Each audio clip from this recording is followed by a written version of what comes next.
Tinubu wanted power, but was not prepared for governance. Bagam.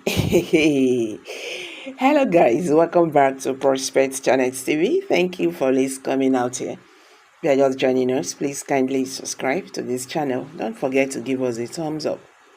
Obiara Ifo, the National Publicity Secretary of the Labour Party, in this executive interview with Inabong Iwak, spoke on President Bola Tinubu's 1 year in office and the state of Labour Party. The government is not working in the last 1 year. We have not seen anything that is pro-masses, if there is. We have seen more hunger. We have seen more corruption in high places. We have seen the award of contracts that do not have bearing on the people. We have seen high-level, high-valued contracts without due processes, the exchange rate moving up and down. We have not had it so bad. Inflation is moving to 33.69% now. We have had it so bad. We have seen tears, misery, and blood in the last 1 year.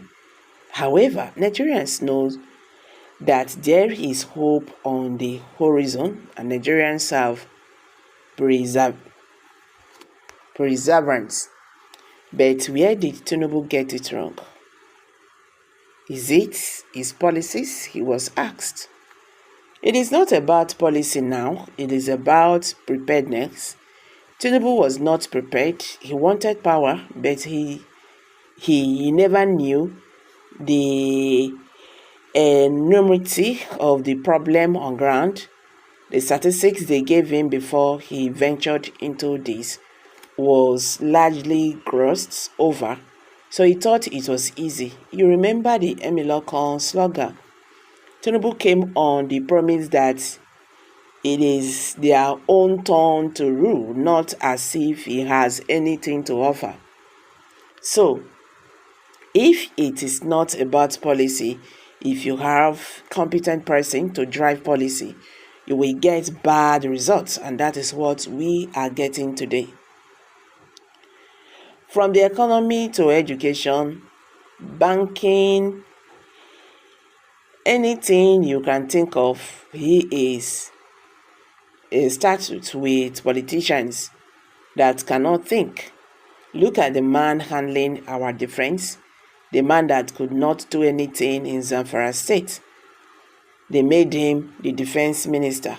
Up till today, insecurity has taken over Nigeria because you have people who are incompetent to do that. Inflation is grappling. When the Labour Party was campaigning, we said Nigeria needs to move from consumption to production, but this government intensified consumption. There is nothing like production. That is why we cannot buy food again in Nigeria. That is why Labour is asking that amount for minimum wage, because you just increase electricity prices like that, like at food, and with all these you are still paying 30,000 naira as minimum wage. And these people are spending huge amounts on food and living. How do you expect people to survive with this current minimum wage that the government is offering? There is total collapse in the system. You can see the poverty, and probably one day people will get into the streets. Most of his ministers are misfits. I don't know of any minister that is working and giving up more to that position. If you are to advise giving forward, what should Tinubu be doing? He was asked he should stop jacketing all over the world, claiming to be marketing Nigeria. We cannot market a bad product. People that want to come to Nigeria, but investors don't even know what would happen to their investment. There is a lot of investment in Lagos, and because of the coastal road you demolished, is that how you would encourage people to come? Let him stay in Nigeria and monitor what is happening. Every day things are worsening. The money he is using to travel across the globe can fund agriculture. Okay. The government should stop borrowing. The past government overborrowed, and this man came to continue the same trend. But his money would be paid by unborn generations. Unfortunately, when this money is borrowed, it is looted. But we have the National Assembly. We are not seeing opposition lawmakers speak about anti-people policies. Do you agree? That is not entirely true. The opposition lawmakers are speaking, but their voices are not heard because the APC lawmakers are the majority and the National Assembly is presided by the APC members. They decide who they want to give the floor to speak and who not to. Sometimes they benefit more being APC members in the chamber.